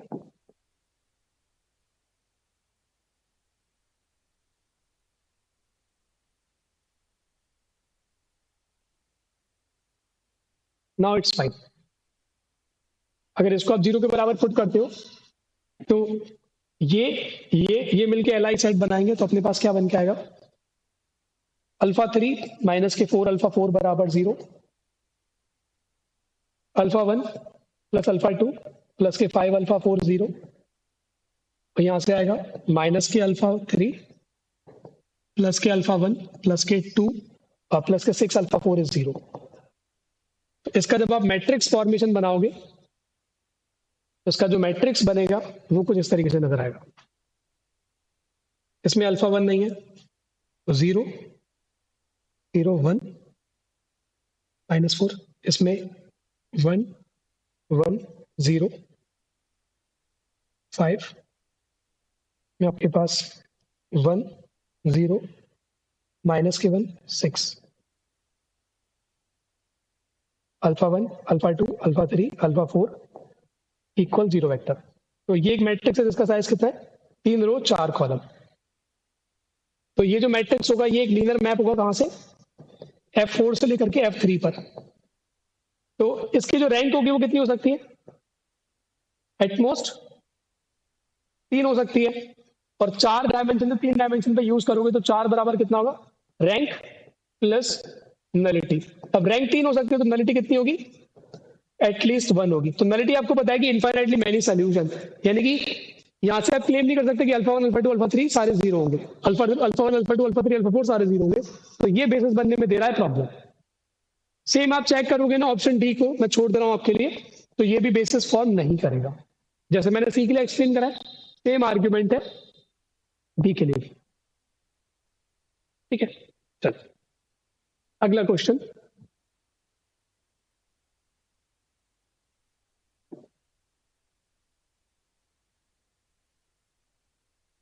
This question says for x comma y in R2, define inner product of x comma y as a x transpose AY, where A is a 2 cross 2 matrix with real entries. For which of the following choices of A does this define an inner product on R2? तो यहाँ पर आपको एक चीज पता होनी चाहिए कि x comma y अगर जा रहा है x transpose AY पे, so this is an inner product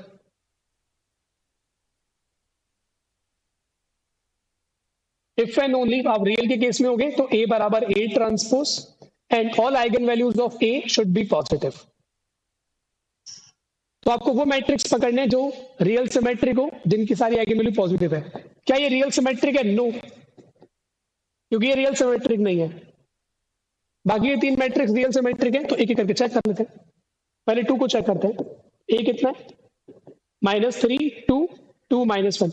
real symmetric matrix के बारे में आप क्या जानते हो कि रियल सिमेट्रिक मैट्रिक्स की आइगन वैल्यूज रियल होती है। तो आपको देखना है सारी आइगन वैल्यू पॉजिटिव होनी चाहिए। तो यहाँ से λ1 + λ2 कितना आएगा? क्या 2 पॉजिटिव क्वांटिटी का सम नेगेटिव हो सकता है? तो दिस विल टेल यू कि λ1 एंड λ2 आर नॉट पॉजिटिव। या फिर आप चाहो तो डिटरमिनेंट भी निकाल सकते हो, है ना। λ1 λ2 निकालेंगे तो कितना आएगा 3 -4 -1। तो 2 रियल क्वांटिटी का डिफरेंस सम माइनस आ रहा है और प्रोडक्ट -1 है। तो यहां से आप बोल पाओगे कि λ1 λ2 जो है वो नेगेटिव आ रही है। तो ये पॉजिटिव तो नहीं हो सकती सर। तो ये भी नहीं बनेगा। क्यों? इसके पास एक नेगेटिव एक पॉजिटिव आइगन वैल्यू होगी। सेकंड पे आ जाओ, थर्ड पे आ जाओ, 2 2 2 1। इसके आइगन वैल्यू का सम कितना होगा 3। डिटरमिनेंट कितना होगा 2 -4 -2। 2 रियल क्वांटिटी का सम पॉजिटिव है, प्रोडक्ट नेगेटिव है। इसका मतलब एक पॉजिटिव होगी एक नेगेटिव होगी। तो ये भी नहीं बन सकता। हमें चाहिए सारी पॉजिटिव। सारी पॉजिटिव होंगी तो उनका डिटरमिनेंट पूरा पॉजिटिव होगा। अब पहला नहीं है, दूसरा नहीं है, तीसरा नहीं है, क्वेश्चन सही होगा तो आंसर 4th होना पड़ेगा। 4th को वेरीफाई कर लेते हैं। अब ये आपके पास है 2 -1 -1 1। अब यहां पर आप देख पाओगे कि λ1 + λ2 कितना है 3। λ1 λ2 कितना है 2 -1 1। तो 2 रियल क्वांटिटी का सम 3 है, प्रोडक्ट 3 है और प्रोडक्ट पॉजिटिव है। तो वो दोनों क्वांटिटी पॉजिटिव ही होंगी, क्योंकि अगर दोनों नेगेटिव होती तो सम पॉजिटिव नहीं आता। एक पॉजिटिव एक नेगेटिव होती तो प्रोडक्ट नेगेटिव हो जाता। तो this is the required answer. 9 का जो आंसर बनेगा वो डी बनेगा। It's fine. चलिए नेक्स्ट प्रॉब्लम पे आते हैं।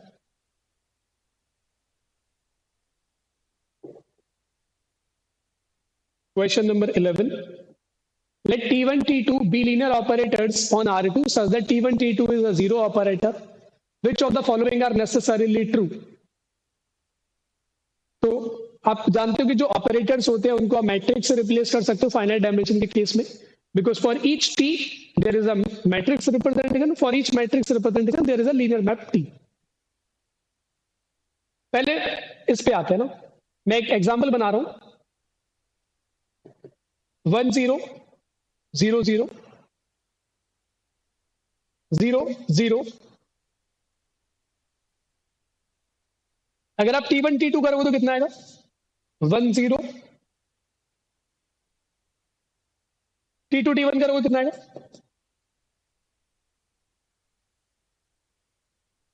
काम करते हैं यहां पे 1 लिखते हैं, ऊपर वाली तो दोनों रो जीरो, ये आपके पास कितना आएगा। तो यहां पे T1 T2 जीरो ऑपरेटर आ रहा है,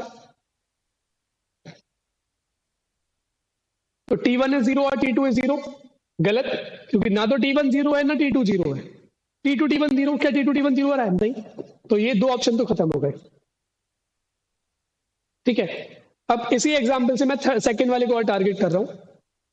देखो सेकंड क्या बोल रहा है, there exist a non zero vector W in R2 such that T1 W T2 W is 0, यानी कि जो W है वो T1 के लिए आइगन वेक्टर बन रहा है। एक सेकंड,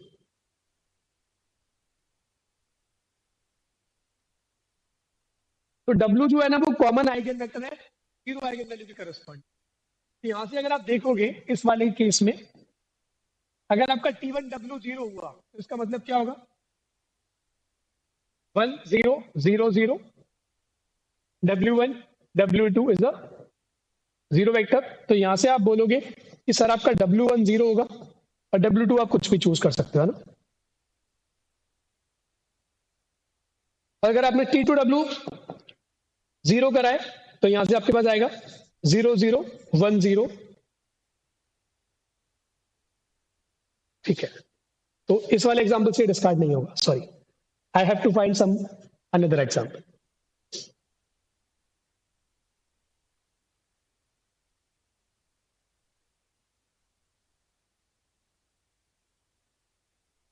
मैं T1 बना रहा हूं 1 0 0 0,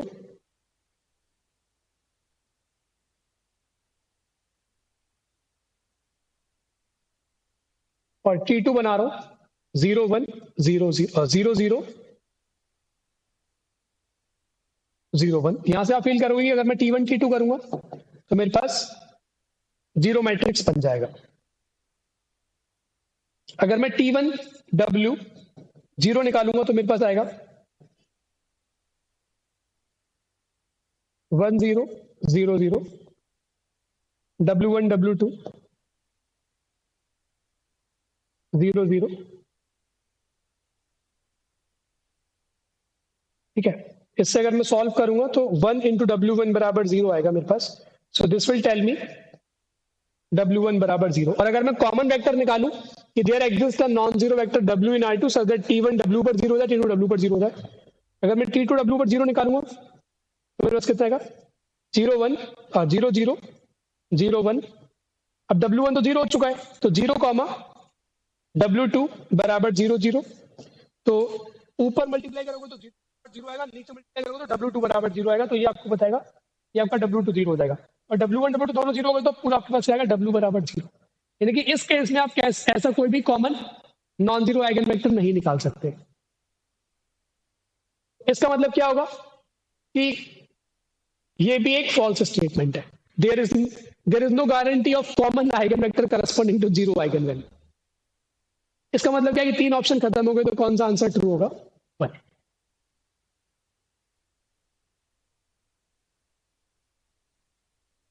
zero is an eigen value of T1 और zero is an eigen value of, एक सेकंड होल्ड करना। हेलो हेलो, हाँ मैम, सर ये आपका कोई पार्सल आया हुआ है? हाँ मैम जी, जो चार्जर रिटर्न किया था ना उसका है। अच्छा, कोई अमाउंट नहीं देना इनको है ना। ठीक, ओटीपी बता दो ना। ओटीपी कब भेजा है पूछो इनसे। कब भेजा? अभी भेजा है। 759 आगे 457। 457। ठीक है।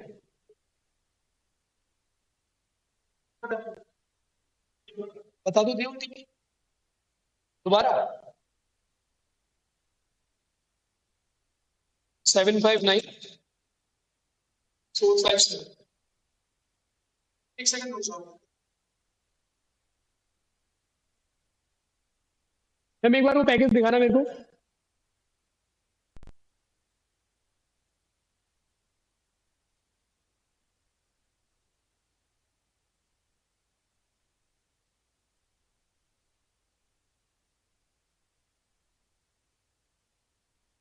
ठीक है दे दो भैया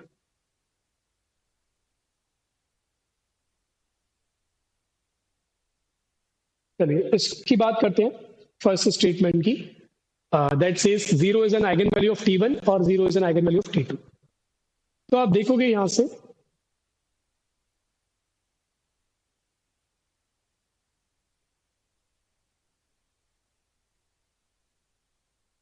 if 0 is neither an eigenvalue of t1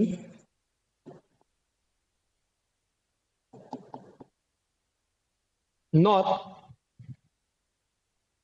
of t2, this implies t1 and t2 both invertible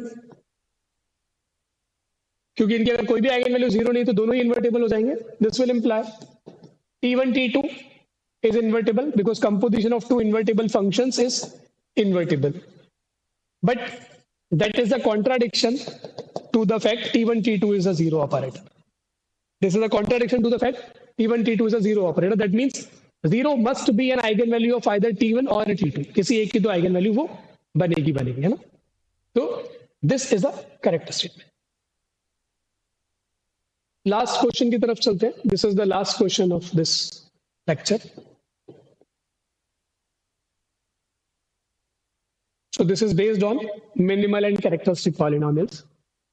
13 जो है this question says let A be a 3x3 matrix over C. तो field C है तो अपने को चिंता नहीं करनी कि आइगन वैल्यू मिलेगी या नहीं मिलेगी. Let omega is the third primitive root of unity. जिसको आप e power 2 pi by 3 लिख सकते हो. Which of the following are true? Option A. अगर A cubed की वैल्यू आई हुई then the eigenvalues of A are 1 omega and omega. जब एक मैट्रिक्स साइड करूं A 1 0 0 0 1 0 0 0 1 अगर आप यहां पर A क्यूब करोगे तो कितना आएगा आइडेंटिटी आएगा. तो इसकी आइगन वैल्यू क्या क्या है 1 1 1 बट यहां पे क्या बोला कि the eigenvalues of A are 1 omega and omega square. No false. Second if A cubed is identity तो यहां से मैं एक px बना सकता हूं जो कि होगा x cubed minus 1. This p एनहिलेट्स A और आपको पता है by the definition of minimum by the property of minimal polynomial divides every polynomial that satisfies A. तो ये x क्यूब माइनस 1 है but that means that minimal polynomial of A must divide x minus 1 क्योंकि x cube minus 1 के root क्या होंगे x minus 1 x minus omega का square. तो जो आइगन वैल्यूज होती है वो मिनिमल के रूट्स होते हैं और मिनिमल जो वो इस पॉलिनोमियल को डिवाइड कर रहा है जिसमें तीनों के तीनों डिस्टिंक्ट फैक्टर्स हैं. तो यहां से आप बोल सकते हो कि 1 omega square are the possible roots of minimal of A. तो अगर ये पॉसिबल रूट्स होंगे तो यही पॉसिबल आइगन वैल्यूज होंगी. Then every eigenvalue of A is in the set this. This is true statement. Third statement, if the eigenvalues of A are 1 omega and omega cube, then A cubed is identity. Third वाले को देखते हैं. तो अगर ये eigen value बनेगी तो characteristic क्या होगा इसका x minus 1 x minus omega का स्क्वायर. ये इसका कैरेक्टरिस्टिक हो जाएगा अगर ये आइगन वैल्यू बनेगी तो. But we know that this product is nothing but x cubed minus 1. By Cayley-Hamilton theorem, we know that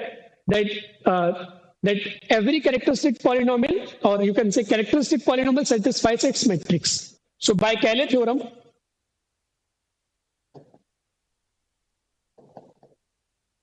characteristic में मैं जैसे ए पुट करूंगा I am going to get zero matrix.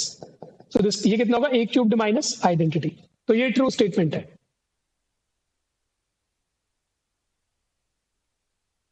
Option 4, if every eigenvalue of a is in the set 1 omega omega square then a cubed is identity. अगर सारी eigenvalue इसी में से आएंगी तो क्या a cubed identity है? एक एग्जांपल बनाते हैं ना. देखो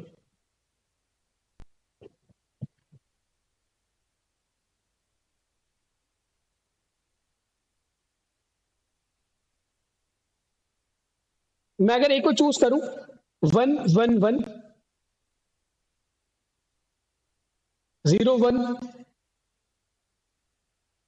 1 0 0 1. ठीक है. अब अगर आप a स्क्वायर निकालोगे तो कितना आएगा? इसकी आइगन वैल्यू पहले देख लो, क्योंकि एक अपर ट्रायंगुलर मैट्रिक्स है, सारी आइगन वैल्यू क्या होंगी? Diagonal entries. अगर ये स्क्वायर करोगे, इसका इसमें मल्टीप्लाई करोगे तो ये 1 0 0, इसका इसमें कराओगे तो ये आएगा आपके पास 2. ठीक है. इसका इसमें कराओगे तो 3, इसका इसमें कराओगे तो 0, इसका इसमें कराओगे तो 1.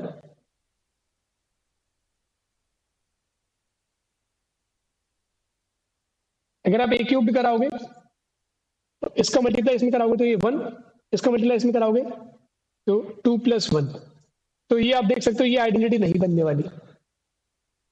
तो अगर सारी आइगन वैल्यू उसमें से आएंगी, इट इज नॉट गारंटीड कि ये a क्यूब बराबर 1 को सेटिस्फाई करेगा. ठीक है.